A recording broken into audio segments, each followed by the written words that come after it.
Esta é mais uma entrevista a propósito dos 200 anos do Senado.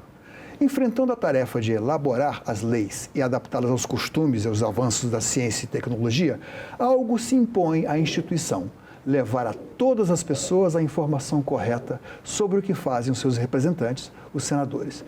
Falar sobre esse tema e a comunicação do Senado Federal, temos aqui a diretora de comunicação social, Érica Seolim, jornalista. Seja bem-vinda, Érica.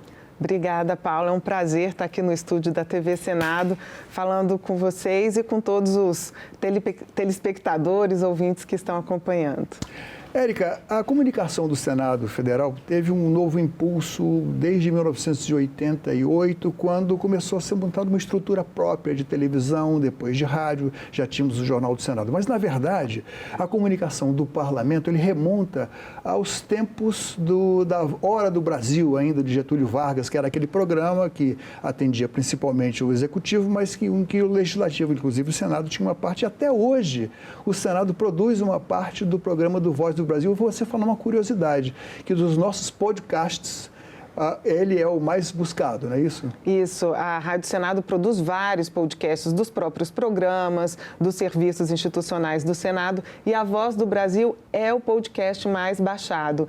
Inclusive, a gente teve recentemente, por meio da ouvidoria do Senado, uma pergunta de uma cidadã que queria saber da flexibilidade, como ter acesso à Voz do Brasil quando ela quisesse, porque o mundo hoje é assim, né? Eu quero acessar a informação quando eu posso ouvi-la, quando eu quero, e a gente já informou sobre o podcast, porque tem muitos lugares no Brasil que buscam a informação ainda pela voz, porque é onde elas confiam, tem credibilidade, já tem o hábito ali, então é sucesso o podcast da Voz. Aí a gente chama atenção para a importância da comunicação pública, aquela que não atende a nenhum patrocinador, que é isenta e que hoje procura se disponibilizar informação por vários canais. Inclusive, o Senado hoje está em todas as plataformas, praticamente. Nós estamos aí no YouTube, na televisão YouTube, em quais outras? A gente está no Instagram, no Facebook, no LinkedIn, no TikTok, no Quai. Nós procuramos ter o maior alcance possível para o público diferenciado de todas as formas, porque a obrigação da comunicação pública é se comunicar com qualquer cidadão. Quando a gente estuda o marketing digital, todo mundo fala, qual é a sua persona, né? Vamos direcionar a comunicação. A comunicação pública não tem isso, eu tenho que falar com todo cidadão, de todas as idades. Então, a gente aqui se prepara para atender a todos, desde o cidadão que já vem acostumando a ouvir a Voz do Brasil, até o jovem que está hoje no TikTok. E, para nossa surpresa, a parte ali no TikTok, no Quai, que todo mundo acha que é só entretenimento, a TV Senado tem sido muito buscada, porque é uma fonte certa, né? Hoje a gente tem notícias falsas propagando aí, será que isso é verdade? Aí o pessoal vai lá atrás da gente e checa a informação. A característica da notícia hoje, durante muito tempo, inclusive até os próprios profissionais buscam, eu quero dar aquela informação primeiro, a velocidade da notícia.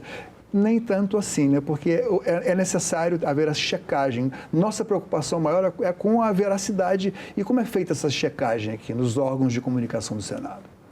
No Senado, a gente tem de checagem o Senado Verifica, que foi criado em julho de 2020. A gente estava ali naquela época da pandemia, então as pessoas em casa recebiam muito mais notícias falsas, principalmente pelo WhatsApp, de familiares.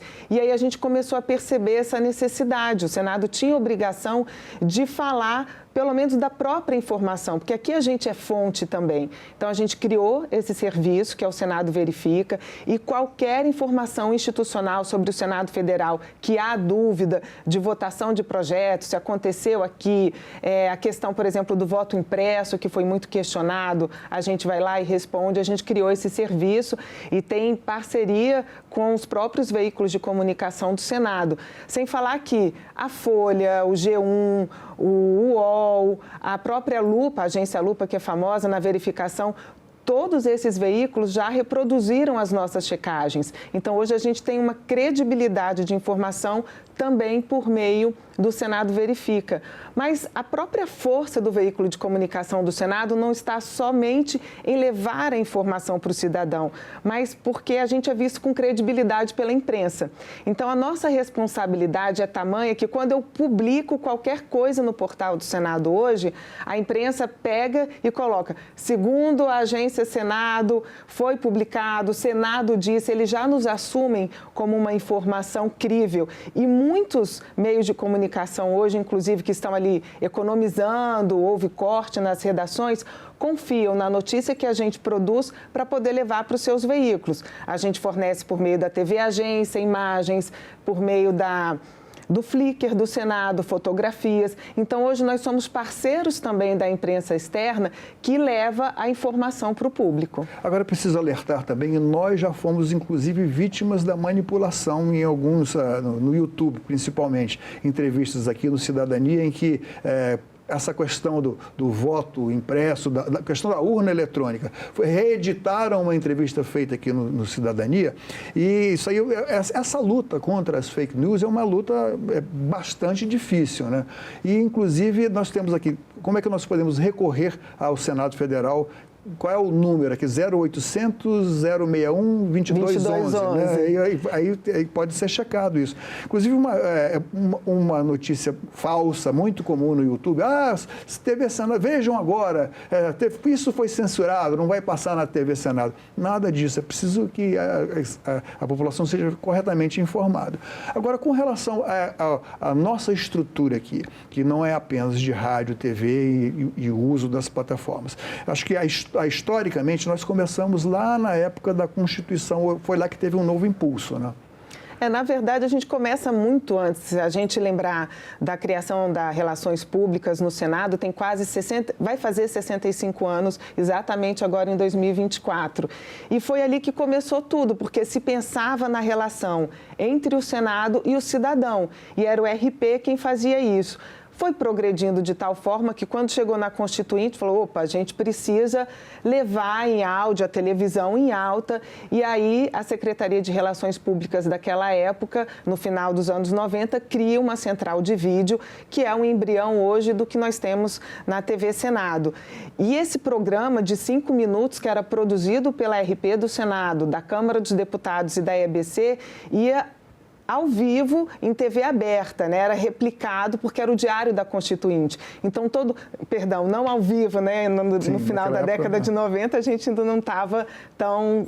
As comunicações não estavam como estão hoje, mas ele era reproduzido em 5 minutos do que era produzido aqui e ia para a TV aberta. Hoje nós temos aqui mais de uma dezena de comissões temáticas onde leis de todas as formas e tipos são votadas, são debatidas e, se você prestar atenção, o telespectador vai ver que nós disponibilizamos toda uma programação. Pode ser enfadonho, se o assunto não lhe interessa, tudo bem, mas é a nossa obrigação que a gente está cumprindo, né? E o que acontece é que, em determinados assuntos, são tão relevantes que nós somos importantes na orientação da população, na CPI da pandemia, por exemplo. Sim, é porque muitas vezes a gente pode achar que um debate muito longo é enfadonho, mas quando o cidadão ele busca a informação, ele não quer o corte. Ele quer ter a capacidade de escolher o corte que ele quer entender. E onde ele vai buscar isso? A programação privada tem um tempo curtíssimo, tem o patrocinador. Quem pode levar para ele a notícia na íntegra, com todas as fases ali preservadas? Somos nós que levamos isso.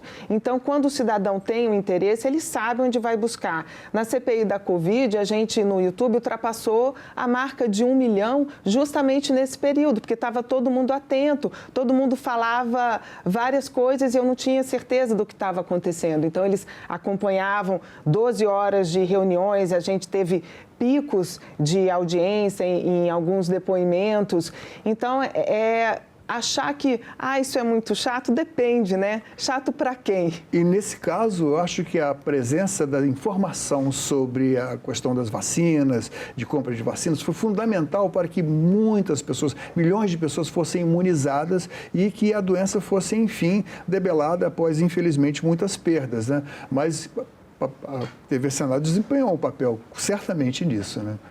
Sim, porque quando você suscita o debate, você leva para a sociedade, principalmente quando tudo estava fechado, a gente vinha para cá, a gente vinha com uma equipe reduzida, mas vinha para cá. E as outras emissoras comerciais, estavam lá com o selinho da TV Senado, né? Isso, que a gente fornecia nosso, o sinal. E não era só outras emissoras de televisão, eram blogs pelo país, várias instituições estavam reproduzindo o que a gente passava aqui, porque era a gente que podia estar aqui. Então, a gente ajudava, inclusive, na proteção da população, para não ter aglomeração.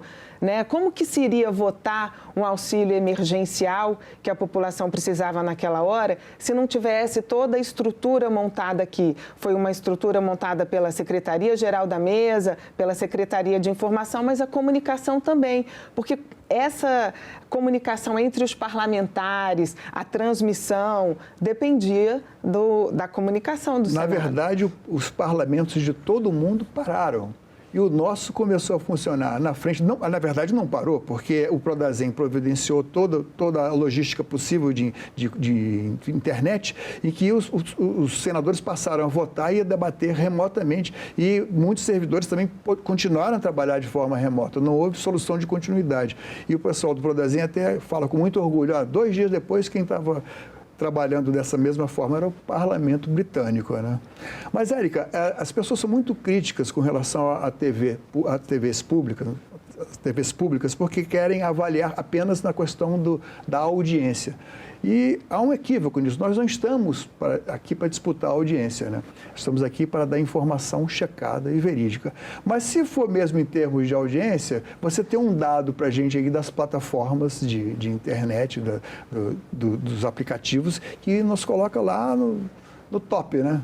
A gente está sempre entre as 5 mais bem cotadas instituições públicas acessadas nas plataformas digitais. No Instagram, nós estamos em 2º lugar. Nós somos premiados com o prêmio iGov, que vê justamente o alcance das plataformas, porque a gente entende que nós prestamos serviço. Então, todas as informações sobre leis, projetos novos que surgem, a gente coloca ali e o cidadão tem a oportunidade de acompanhar, conferir, conversar, está ali na plataforma e esse serviço é bem cumprido. Agora, tem um papel também, além do que a gente cumpre da lei de acesso à informação, que é do próprio direito. Nenhuma ação hoje em dia ela fica completa se ela não tiver a publicidade, né? O direito administrativo fala do famoso LIMP, que é a legalidade, impessoalidade, publicidade. Chega na gente. E quem garante essa publicidade são os meios de comunicação, porque não é uma ata, um diário oficial que explica para o cidadão o que está acontecendo. Quem explica é o veículo de comunicação, que destrincha a lei. E isso está lá escrito na Constituição. É obrigação que isso seja feito. Quando o YouTube derrubou o canal do TCU, o presidente do TCU, Bruno Dantas, suspendeu todas as sessões até que fosse retomado. Por quê? O processo da publicidade não estava completo. Ele é essencial para a democracia. Ele é essencial. E nesse caso, a gente pode ressaltar também como essa interface da publicidade tem mobilizado a população no acompanhamento e no uso de determinadas prerrogativas que a lei permite. A lei de acesso à informação, por exemplo, que é a lei de 2011, a lei da PEC das domésticas, que houve uma participação popular muito grande, a lei das cotas e outras leis de combate à violência contra a mulher, né, de enfrentamento à violência contra a mulher, melhor dizendo. E nisso sempre a TV Senado tem dado um destaque muito importante. E a gente está em todos os processos. Então, quando o cidadão acompanha, ele não vê só lei aprovada, como os grandes veículos de comunicação, não. A gente fala, a lei foi apresentada, ela está em discussão antes de ser votada, porque a fase em que a sociedade civil pode interferir numa lei é durante a discussão, são nas audiências públicas que acontecem. E se a gente não está transmitindo ali, as pessoas não estão sabendo. Aí os assuntos pipocam, vão para a grande mídia e aí o cidadão vem, reclama, escreve para a ouvidoria, para o senador, para a nossa caixa de imprensa. A gente está sempre recebendo o pedido do cidadão. Nós temos um canal também aqui que recebe solicitações e que é inclusive encaminhado através de solicitações na Comissão de Direitos Humanos. Nós temos as sugestões legislativas.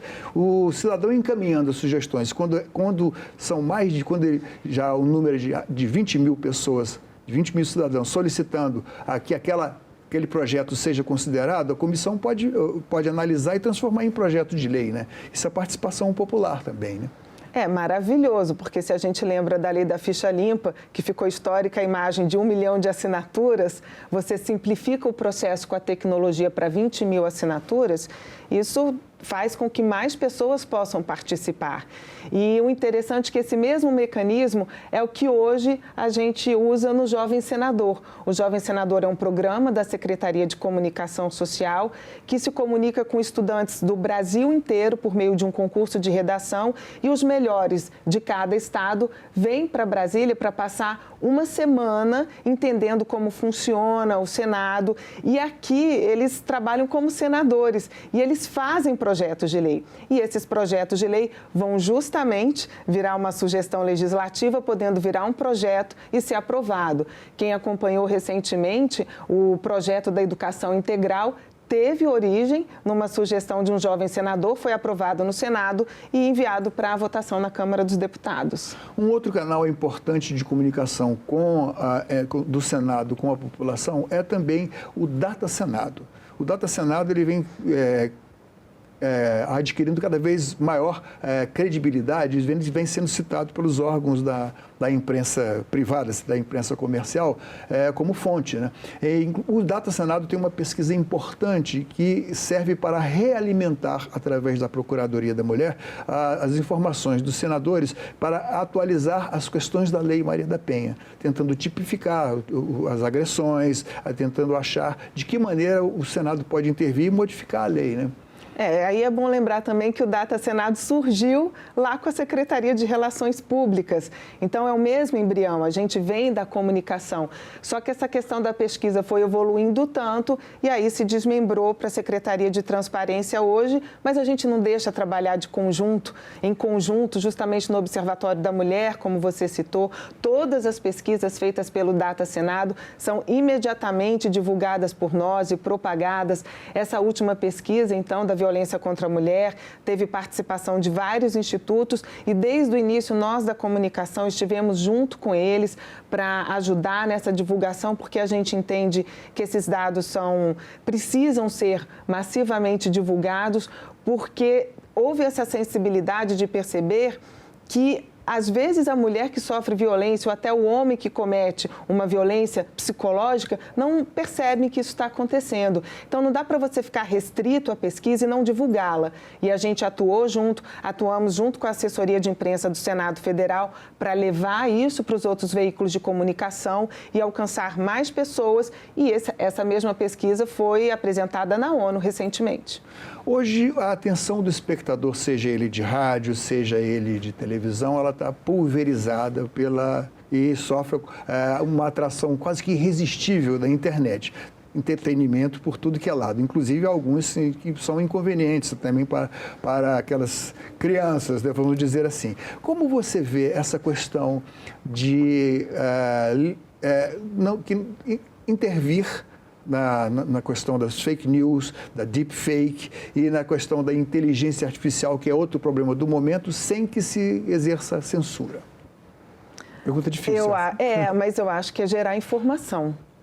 Quanto mais informação de credibilidade a gente fornece, mais instrumentos a gente garante para o cidadão verificar. Então, é por isso que a gente está em todas as plataformas, a gente está criando mecanismos de checagem. Hoje, o nosso processo, desde o processo de gravação de uma sessão até o arquivamento, ele é todo acompanhado de uma forma documental que garanta que não há quebra nesse processo, que todo esse documento, ele é verdadeiro e pode ser fornecido. Então, as pessoas têm como chegar na gente quando a gente percebe que é um assunto como houve o da urna eletrônica, que está muito pipocando na sociedade, a gente não somente faz a verificação, mas a gente publica uma notícia nos portais. E essas notícias são replicadas em outros veículos de comunicação. É um desafio.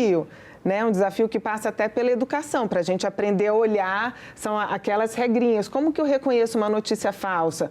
Ela está bem escrita, não está bem escrita? A deepfake, né, inteligência artificial, vai trazer mais desafios, porque se hoje eu recebo o rosto de um parente meu falando coisas que ele não disse, então as famílias estão tendo que desenvolver códigos e formas, até no seu âmbito de vida mesmo, para melhorar isso. Então, informar. Como você explica o trabalho, quer dizer, a Agência Senado tem um papel fundamental, né? O que tipo de trabalho ela desenvolve? Porque ela distribui também através de outras emissoras, e ela pode, e as fontes, e pessoas inclusive até nos rincões mais remotos do país, podem recorrer à agência para ou fazer convênio com a sua rádio, sua pequena emissora, com a Rádio Senado, ou então ter algum outro tipo de informação aqui da SECOM. A Agência Senado tem a newsletter, qualquer jornalista, veículo de comunicação que quiser receber as nossas informações, entra lá no site, se cadastra e começa a receber as notícias. Quem acessa hoje o portal do Senado tem o push do Senado. A gente tem aplicativo nos celulares, tanto no iPhone quanto no Android. Então, tudo isso faz com que a pessoa possa estar sendo avisada das informações que a agência produz. E tudo que está ali é possível de ser retransmitido gratuitamente, desde que citada a fonte, né? Porque aí é uma questão do direito autoral, preservação da fonte. Mas pode ser replicado por qualquer outro veículo, qualquer blog de notícia. Gratuitamente. A Rádio Senado tem a Rádio Agência, nós já somos mais de 4.500 rádios agenciadas e podem pegar, eu quero só esse programa de música, eu quero só essa entrevista desse senador. Você vai lá e escolhe qual programa você quer. A TV Senado também tem a TV Agência, então você escolhe qual que você pode reproduzir e isso facilita para todo mundo. Você, como jornalista e já veterana aqui da comunicação do Senado, você está presente também em todas as plataformas. Você tem Facebook, você tem o WhatsApp, tem Instagram, tá? E em cada um você domina isso, né? A que você atribui essa sua habilidade? O que você recomenda para os outros jornalistas, inclusive aqueles que são um pouco mais velhinhos? Eu acho que a gente não pode se abster de todos os locais onde a informação está, porque a gente precisa entender como esse mundo está se comportando para saber a melhor forma de atuar nele e de engajar. A gente não começou nas redes sociais do Senado, por exemplo, já no top 5. A gente foi entendendo como a plataforma se comporta, como as pessoas se comunicam lá dentro. E hoje a gente tem as trends, tem os memes, então a gente tem que estar acompanhando, porque eu posso usar isso a favor... Os stories. Exatamente, eu uso isso a favor da instituição pública, né? Eu pego uma música do momento e trago para a gente. É claro que a gente tem um perfil do Senado muito definido, né? Mas a gente pode estar lá. Por exemplo, houve recentemente uma visitante que veio ao Senado, ela era cega, e ela fez uma postagem reclamando do atendimento que ela recebeu, que ela sentiu falta de mais acessibilidade.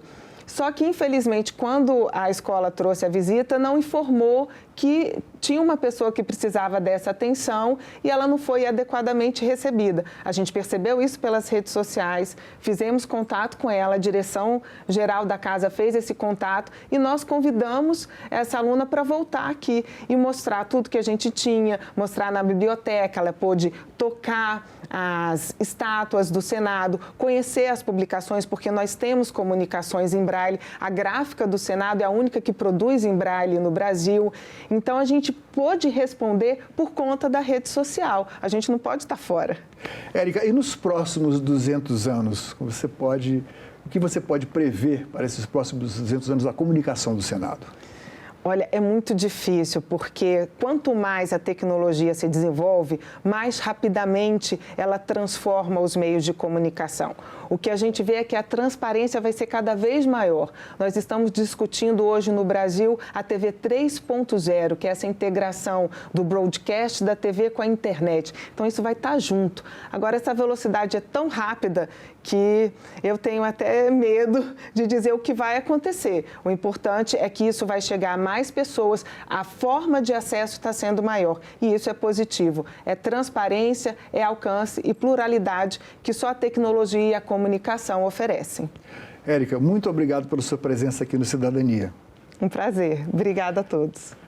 Esta entrevista e todos os nossos outros programas estão disponíveis para você rever ou compartilhar no nosso site, senado.leg.br/tv ou então pelo nosso canal no YouTube. Inscreva-se lá e marque o sininho para receber notificações. Obrigado pela companhia e até o próximo Cidadania.